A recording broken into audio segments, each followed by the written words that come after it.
어제 급하게 영상만 조금 해결을 하고 음향도 좀 만졌는데 그러면서 조금 소리가 이상해진 것 같습니다.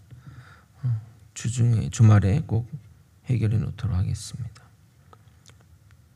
시편 38편 1절에서 22절입니다. 저와 번갈아 교독하고 마지막 절은 함께 읽겠습니다. 여호와여, 주의 노하심으로 나를 책망하지 마시고 주의 분노하심으로 나를 징계하지 마소서. 주의 화살이 나를 찌르고 주의 손이 나를 심히 누르시나이다. 주의 진노로 말미암아 내 살에 성한 곳이 없사오며 나의 죄로 말미암아 내 뼈에 편안함이 없나이다. 내 죄악이 내 머리에 넘쳐서 무거운 짐 같으니 내가 감당할 수 없나이다.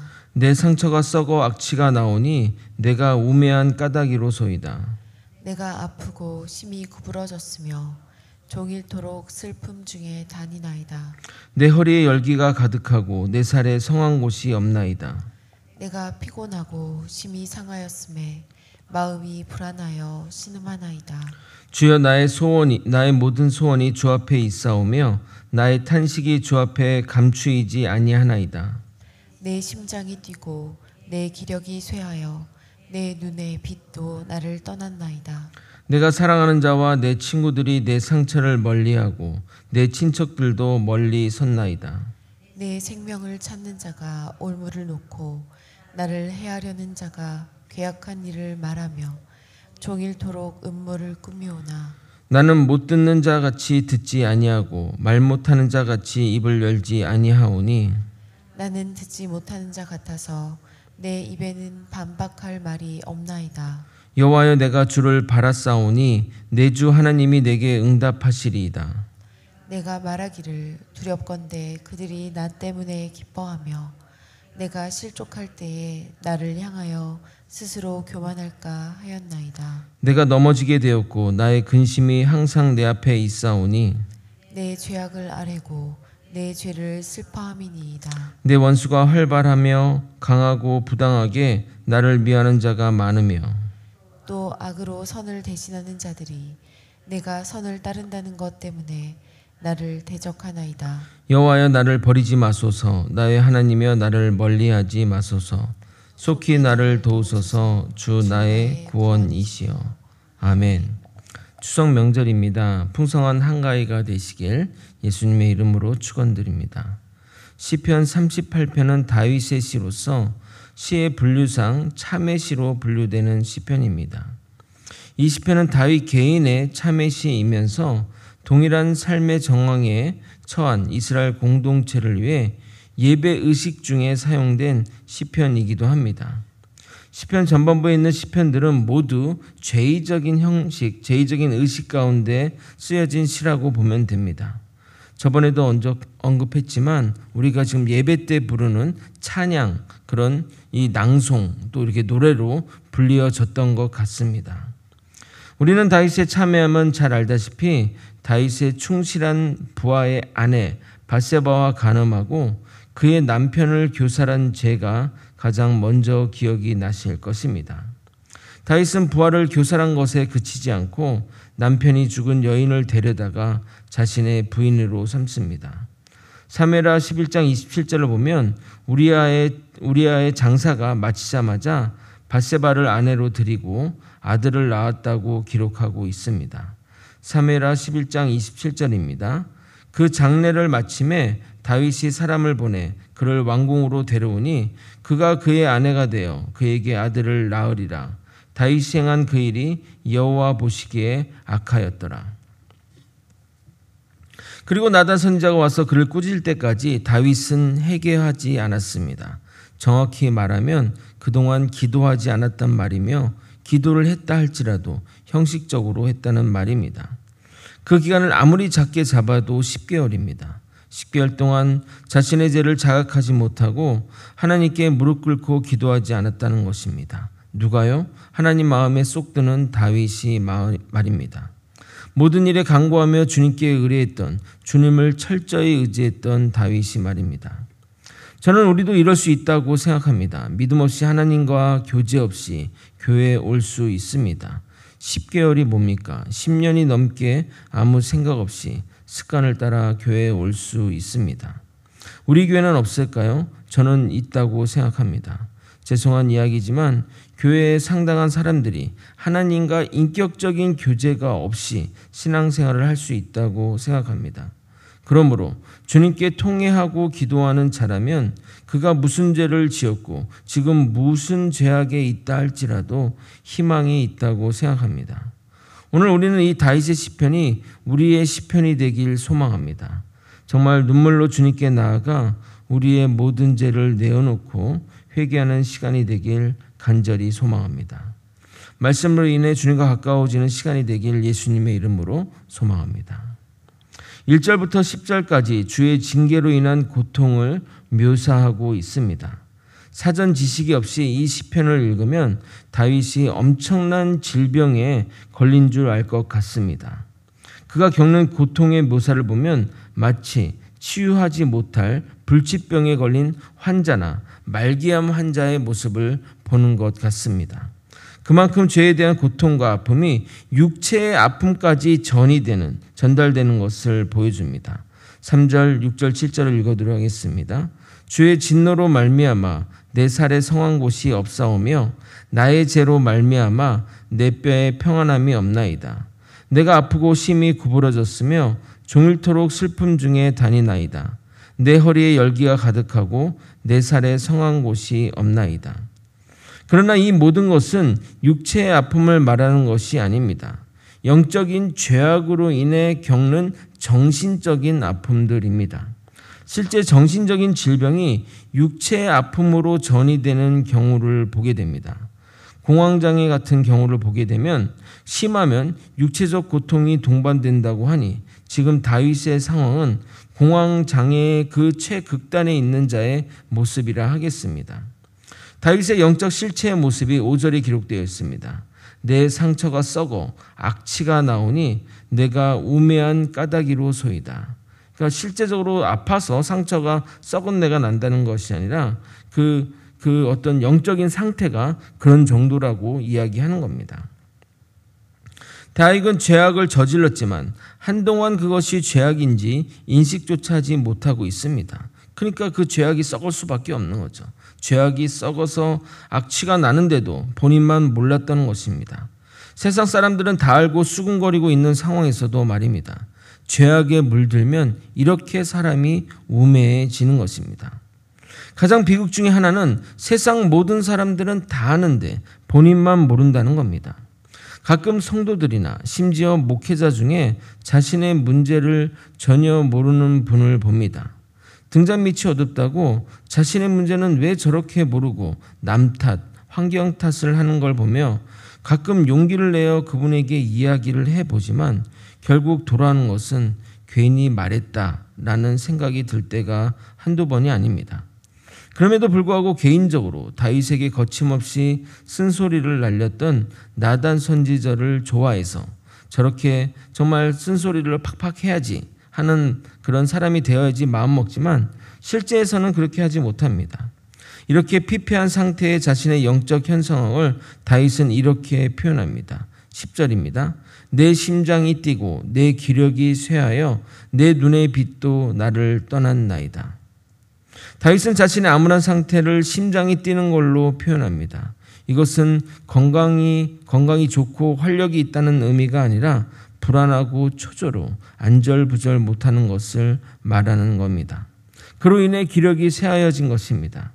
여러분이 혹시나 안절부절함을 하루만 겪어보면 아시겠지만 바로 탈진하게 됩니다. 가끔 자식을 먼저 보내는 장례를 치르는 곳에서 이런 장면들을 많이 봅니다. 입관 예배 때나 그 전에 자식이 죽어 누워있는 장면을 보게 되면 열의 9은 탈진하여 기절하는 것을 많이 봅니다. 기력이 떨어졌기 때문입니다.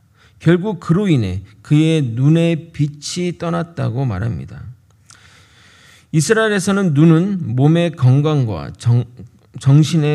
정신의 건강의 척도를 표현하는 신체 기관입니다. 그래서 눈이 건강하면 몸과 마음이 건강하다고 표현하고 눈이 쇠하다 하면 육체의 건강뿐만 아니라 영적인 상태도 좋지 않다는 것을 표현합니다.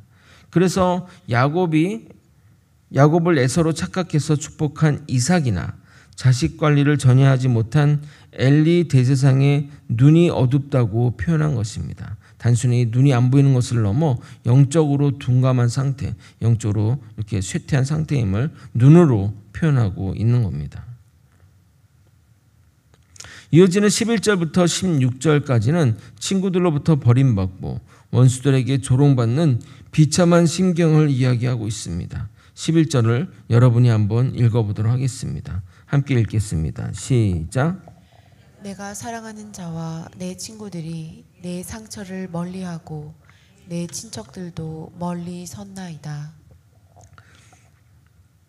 사실 다윗이 범죄한 자라 할지라도 한 나라의 최고 권력자에게 누가 돌을 던지겠습니까? 아무도 그 앞에서는 티를 내지 못할 것입니다. 그러나 다윗 스스로 그렇게 느끼는 겁니다. 죄를 짓고 스스로 죄책감에 어찌할 바 모르는 겁니다.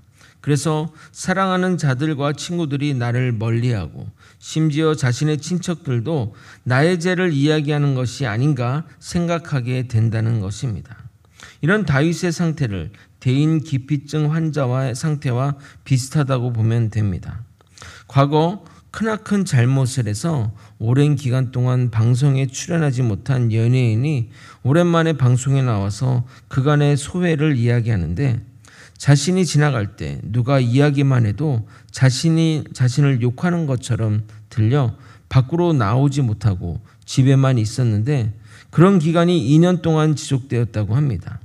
주변의 도움으로 간신히 이제 겨우 밖으로 나온 지 5년이 지났는데도 아직 사람의 눈을 정면으로 마주보지 못한다는 그 말이 기억에 남았습니다. 이런 모습이 전형적인 대인기피증 환자의 모습이라 하겠습니다.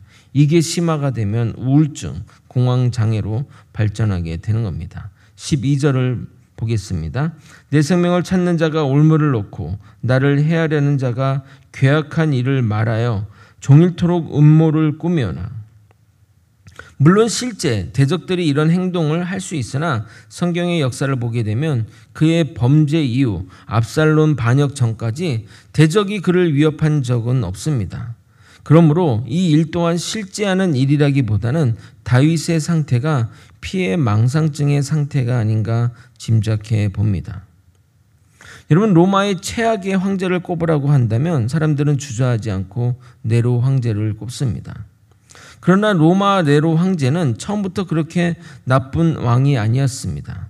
그는 노예를 해방하려고 했고 감세 정책을 펴며 매간매직을 없애며 약자들을 생각하여 불의에 저항하는 개혁적인 왕이었습니다. 그러나 자신의 남편을 미워했던 그 엄마가 네로를 부추겨 아버지 글라우디우스를 독살하게 한 것입니다. 네로는 아버지의 죽음으로 인해서 본인이 왕위에 일찍 올랐으나 언제 자신도 독살당할지 모른다는 그 불안감에 점점 미쳐가기 시작했습니다. 결국은 아내와 어머니를 죽이고 자식들도 자기도 그랬으니까 자기 자식들도 다 죽이는 끔찍한 왕이 된 것입니다. 만약 다윗도 의지할 대상이 없었다면 이런 불안감에 미치거나 극악한 왕으로 발전할 수도 있었습니다. 하지만 그는 주님을 의뢰했고 주님을 바랐기에 주의 길로 갈 수 있었던 것입니다. 15절을 여러분이 한번 읽어보도록 하겠습니다. 함께 읽겠습니다. 시작. 여호와여, 내가 주를 바랐사오니 내 주 하나님이 내게 응답하시리이다. 여러분, 회개와 반성 또는 후회의 차이를 아십니까? 다시는 죄를 짓지 않겠습니다. 나의 잘못을 뉘우칩니다. 이것을 회개라 생각하는 사람이 있는데 아닙니다. 그것은 회개가 아닙니다. 회개는 주님께 나아가는 것이 전제되어야 합니다. 세상 사람들도 자신의 죄악과 잘못에 대해 반성과 후회를 합니다. 그러나 주님과 상관없게 회개라 하지 않는 것입니다. 주님께 돌아가는 것이 회개임을 잊어서는 안 됩니다. 주님께 돌아가지 않는 모든 것은 반성과 후회임 것입니다. 마지막 17절부터 22절까지는 원수로부터 자신을 구해달라는 간절한 절규와 함께 주님께 철저하게 용서를 구하는 다윗의 고백이 이어집니다. 다윗은 자신의 영적인 상태를 다시 한번 이렇게 언급합니다. 17절 18절입니다. 내가 넘어지게 되었고 나의 근심이 항상 내 앞에 있사오니 내 죄악을 아뢰고 내 죄를 슬퍼함이니이다. 다윗은 하나님께 자신이 처한 파멸 직전의 상황과 근심으로 짓눌린 비참한 형편을 아뢰며 주님의 긍휼과 자비를 요청하고 있습니다. 다윗의 근심은 죄가 드러날까 하는 근심이나 문제가 생길까 봐 걱정하는 근심이 아닙니다. 죄에 대한 하나님의 진노를 두려워하며 그 죄로 인해서 하나님의 이름을 욕되게 한 것에 대한 근심입니다. 다윗이 하나님으로부터 사랑을 받고 일평생 주의 종으로 쓰임받을 수 있었던 것은 그가 전혀 죄를 짓지 않아서가 아닙니다. 그는 자신이 저지른 죄를 정직하고 자복하며 뉘우치며 주의 심판과 주님의 이름에 누를 끼칠까 걱정하고 두려워했기 때문에 그가 하나님으로부터 사랑을 받게 된 것입니다. 여러분, 우리가 죄를 지으면 내 그 죄가 드러날 것만 걱정하잖아요. 다윗은 그것을 넘어 내 이 행동이 하나님께 얼마나 큰 그 영광에 누를 끼치냐, 이 단계까지 나아갔다는 겁니다. 우리와 수준이 좀 다르다고 할 수 있는 거죠. 우리도 다윗과 같은 죄를 지을 수 있습니다. 아니, 더 심한 죄도 지을 수 있습니다. 그때 우리는 주님께 나아가 주님 앞에 통회하며 자신의 모든 죄들을 낱낱이 고하고 자신으로 인해 주님의 영광이 가리워진 것을 애통해하며 근심하고 살아갈 때 주님은 우리를 용서하시고 우리를 주의 종으로 사용하실 것입니다. 저는 다윗의 절규와 같은 마지막 고백이 귓가에 지금도 생생히 들리는 것 같습니다. 21절 22절을 함께 읽도록 하겠습니다. 함께 읽겠습니다. 시작. 여호와여 나를 버리지 마소서. 나의 하나님이여 나를 멀리하지 마소서. 속히 나를 도우소서. 주 나의 구원이시여. 아멘. 말씀을 정리하겠습니다. 다윗은 자신의 죄악으로 인해 통회하고 회개하고 있습니다. 그는 이 죄악으로 인해 육신의 고통을 겪기까지 합니다. 형식적인 회개가 아니라 정말 자신의 마음을 찢는 그런 진정한 통회인 것입니다. 정말 다윗은 영적으로나 육적으로나 거의 죽은 자 같이 되었습니다. 그로 인해 사람들이 자신을 기피하고 자신에게 손가락질한다고 생각하게 된 것입니다.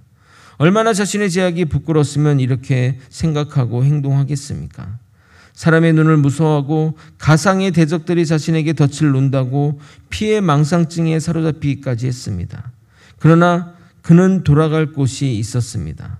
바로 주님의 품 안이었고 주님께 돌아갔기에 진정한 용서와 회복과 치유가 일어나는 겁니다. 다윗은 진정한 회개를 한 것입니다. 회개는 주님께 돌아가는 것입니다. 다윗은 시의 마지막까지 간구합니다. 나를 버리지 말라고, 나를 멀리하지 말고 나를 속히 도와달라고 주님께 간구하고 있습니다. 이것이 우리의 고백이 되어야 할 것입니다. 우리를 죄악에서 건져주시고 우리를 지옥에서 건져주시고 우리의 실질적인 도움이 되시는 주님께 의지해야 합니다. 세상의 것이 결코 대안이 될 수 없으며 사람은 우리의 의지적 대상이 될 수 없습니다. 정말 여러분 모두 주님을 의뢰하고 주님께 부르짖기를 소망합니다. 아직 여러분의 마음이 주님과 외따로 기도한다면 정말 주님께 교제하며 인격적인 만남을 통해 이렇게 다윗처럼 간절한 간구를 올려드릴 수 있도록 예수 그리스도의 이름으로 축원드립니다. 기도하겠습니다. 하나님 아버지, 인간 누구나 죄를 지을 수 있습니다. 그러나 죄에 대해 진정한 회개는 아무나 할 수 없는 것입니다. 오직 하나님께만 나아가 우리의 모든 죄를 솔직히 고백하고 나로 인해 주의 영광이 아버지 떨어진 것에 대해 애통해하며 근심하며 더욱더 주님께 간절히 간구하는 믿음의 자세를 가질 수 있도록 이끌어 주시옵소서. 아버지여, 나와 하나님은 하나입니다. 하나님의 영광을 드러내는 그런 아버지 믿음의 백성이 될 수 있도록 주님 붙들어 주시옵소서. 사랑이 많으신 예수 그리스도 이름으로 기도드렸나이다. 아멘. 주기도문으로 예배를 마치겠습니다. 하늘의